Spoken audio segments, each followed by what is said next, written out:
बिस्मिल्लाहिर्रहमानिर्रहीम। अस्सलाम वालेकुम डियर स्टूडेंट। आज हम डी कॉम पार्ट 1 की जो फाइनेंशियल अकाउंटिंग की बुक है उसका जो चैप्टर नंबर है 7 कैश बुक का, तो उसकी एक्सरसाइज नंबर आज हम 5 करने जा रहे हैं। तो फाइनेंशियल अकाउंटिंग की बुक है गुल अमीर मलिक साहब की, चैप्टर नंबर है 7 कैश बुक का और पेज नंबर है 149 और एक्सरसाइज नंबर 5 करने जा रहे हैं।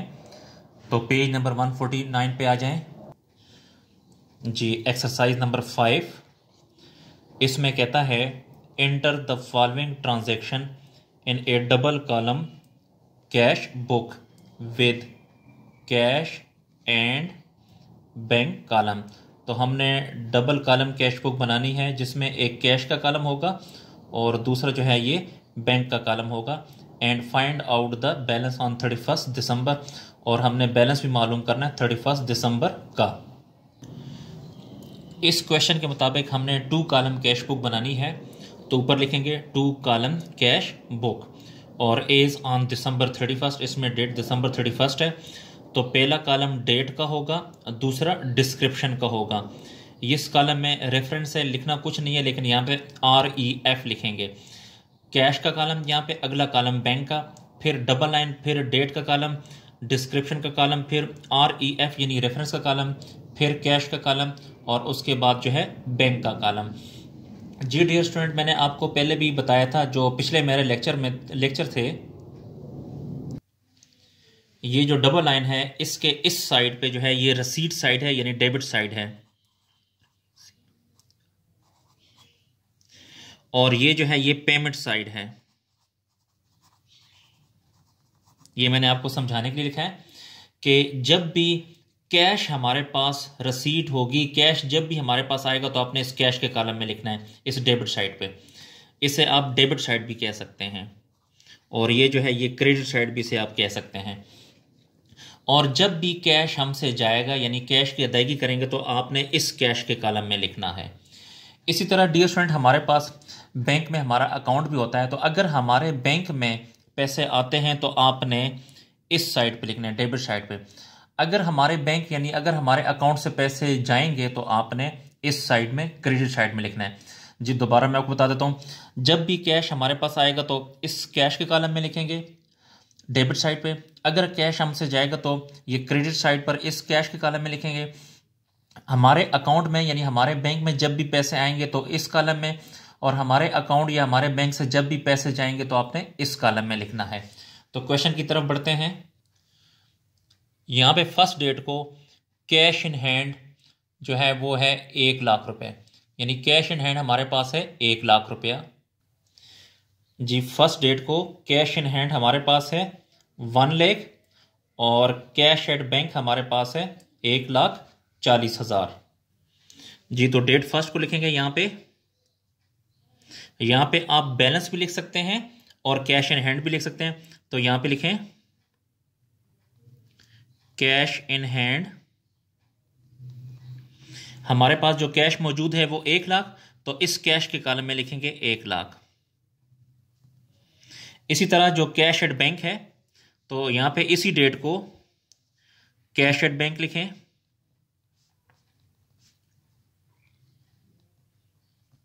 कैश एट बैंक है 1,40,000, तो बैंक के कॉलम में लिखेंगे 1,40,000। जी इसका मतलब यह है कि हमारे पास ऑफिस में जो कैश पड़ा है वो 1 लाख है, और हमारा जो बैंक है, हमारा जो बैंक में जो हमारा अकाउंट है उसमें 1,40,000 रुपये पड़ा है। जी उसके बाद नेक्स्ट ट्रांजैक्शन है 3 तारीख को पेड सैलरीज 8,000। Paid salaries 8,000। जिस सैलरी हमने पे कर दी 8,000, तो हमने सैलरी की अदायगी की है यानी पेमेंट की है, तो आपने इस साइड में लिखना है 3 तारीख। यहां पे डेट में लिखें 3 तारीख को हमने सैलरी पे की है, तो डिस्क्रिप्शन के कॉलम में लिखें सैलरीज अकाउंट। सैलरीज अकाउंट हमने कैश पे किया है 8,000, तो हमसे कैश गया है, तो इस कैश के कॉलम में लिखेंगे 8,000। जी उसके बाद जो नेक्स्ट ट्रांजैक्शन है 5 तारीख को पेड रेंट हमने रेंट पे किया है बाई चेक 600। देखें जी, हमने रेंट पे किया है, तो 5 तारीख को हमने रेंट पे किया है, यानी रेंट की अदायगी की है, पेमेंट की है, तो यहां पे लिखेंगे रेंट अकाउंट। अगर ये होता कि पेड रेंट बाई कैश तो फिर इस कैश के कॉलम में से पैसे जाते, लेकिन इसने कहा है कि पेड रेंट बाई चेक, यानी हमने रेंट पे किया है चेक के जरिए। तो जब भी हम चेक के जरिए किसी को अदायगी करेंगे तो आपने बैंक के कॉलम में लिखना है, तो 6000 बैंक के कॉलम में लिखें 6000। जी दोबारा मैं बताता हूँ, अगर हम रेंट कैश की सूरत में पे करते तो फिर इस कैश के कॉलम में लिखता, लेकिन इसमें इसने कहा है कि पेड रेंट बाई चेक, हमने रेंट पे किया चेक के जरिए, तो इसलिए बैंक के कॉलम में लिखेंगे। जब भी चेक की अदायगी होगी तो बैंक के कॉलम में लिखेंगे। उसके बाद 10 तारीख को बॉट गुड्स हमने खरीदी हैं बाई चेक, चेक के जरिए 8600 की। तो देखें, हमने बॉट गुड्स, हमने गुड्स खरीदी हैं बाई चेक, चेक के जरिए, यानी हमने गुड्स खरीदी हैं। तो हमने जब भी गुड्स हम परचेज करते हैं तो हम अदायगी करते हैं ना, तो चूंकि हमने अदायगी की है, पेमेंट की है, तो इस साइड पे लिखनी है आपने। डेट है 10, यहाँ पे 10 डेट को हमने परचेजेस की है, यहाँ पे लिखें परचेजेस अकाउंट। दोबारा मैं पढ़ता हूँ, बॉट गुड्स बाई चेक, यानी ये हमने गुड्स खरीदी हैं लेकिन हमने पेमेंट की है चेक के जरिए। तो जब भी चेक के जरिए अदायगी करेंगे तो बैंक के कॉलम में लिखेंगे, यानी बैंक से पैसे जाएंगे 8000 और 600। जी नेक्स्ट ट्रांजैक्शन है sold goods for cash. 12 date को सोल्ड गुड्स फॉर कैश, यानी हमने सेल की है, नकद सेल की है 1500 की। जी तो जब भी हम सेल करते हैं तो कैश हमारे पास आता है, जब भी कैश आएगा तो आपने इस कॉलम में लिखना है। तो 12 डेट को bought goods sold goods for cash 1500, हमने सेल की है कैश पे।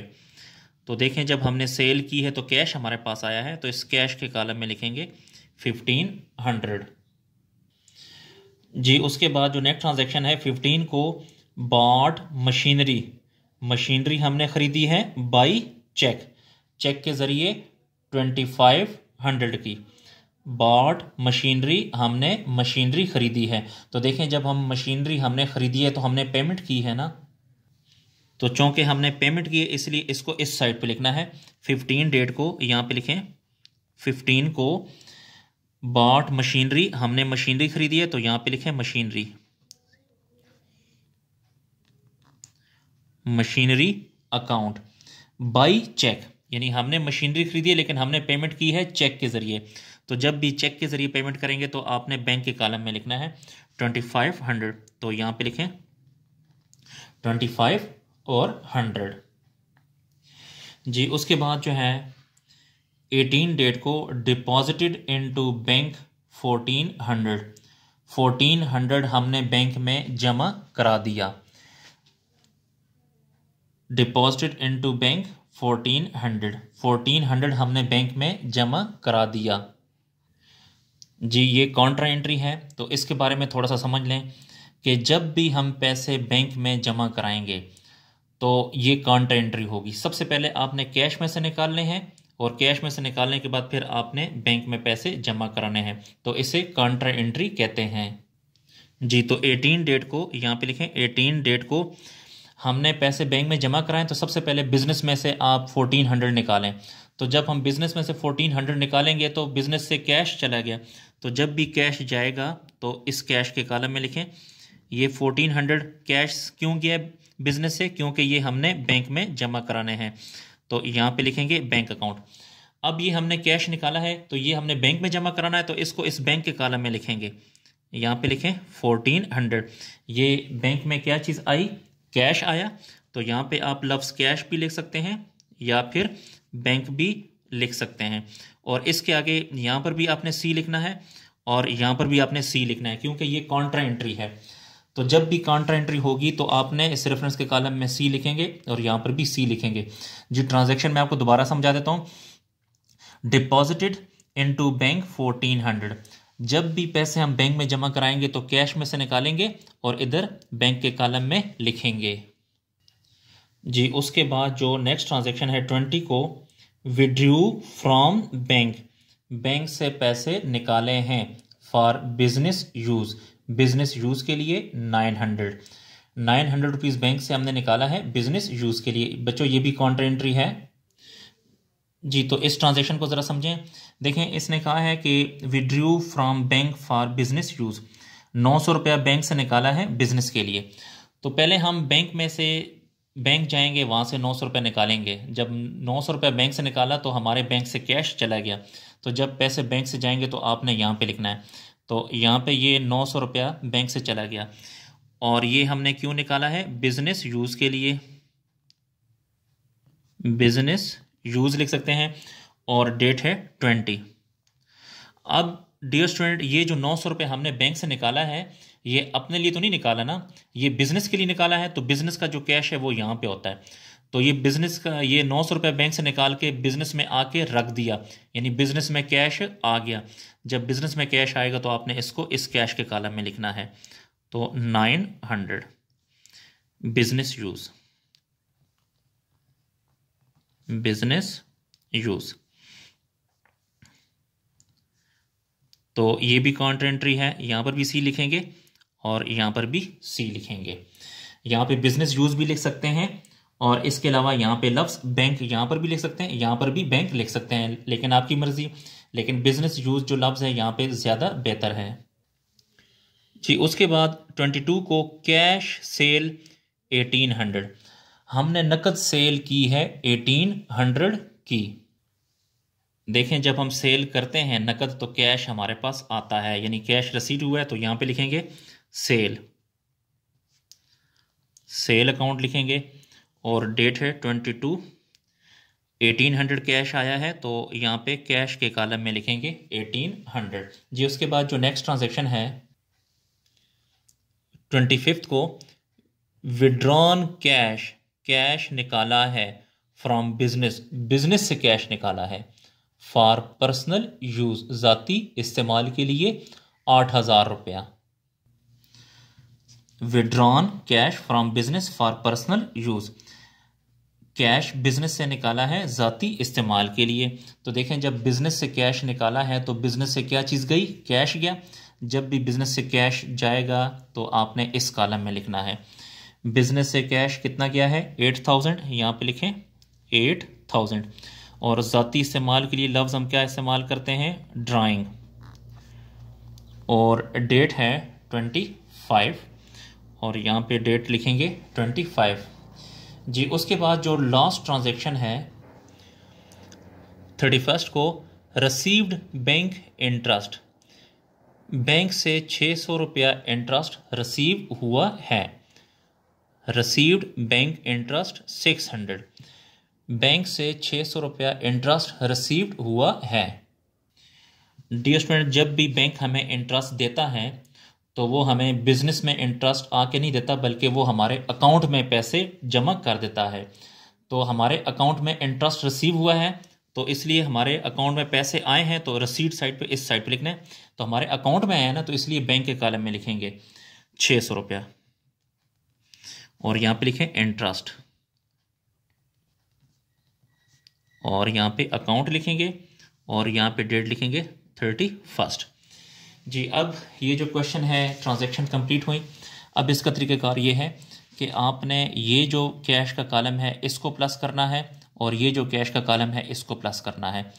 इन दोनों में से जो सी साइड बड़ी होगी वो दोनों आपने दोनों साइड पे लिखना है। इसी तरह ये जो बैंक का कॉलम आपने देखना है कि ये वाली साइड बड़ी है या कि ये वाली साइड बड़ी है। तो इन दोनों में से जो सी साइड बड़ी होगी वो दोनों साइड पे आपने लिखनी है। तो मैं आपको तरीक़ाकार बताता हूँ। तो 1 लाख प्लस 1500 प्लस 900 प्लस 1800 ये वाली साइड बड़ी है। तो 1 लाख 1500 900 और 1800 को हमने प्लस किया तो ये हमारे पास आ गया 86,800। तो ये वाली साइड बड़ी है, यहाँ पे लिखें 86,800 और जी सॉरी, इस कैश के कॉलम को हमने प्लस किया तो टोटल हमारे पास आया 104200, 104200।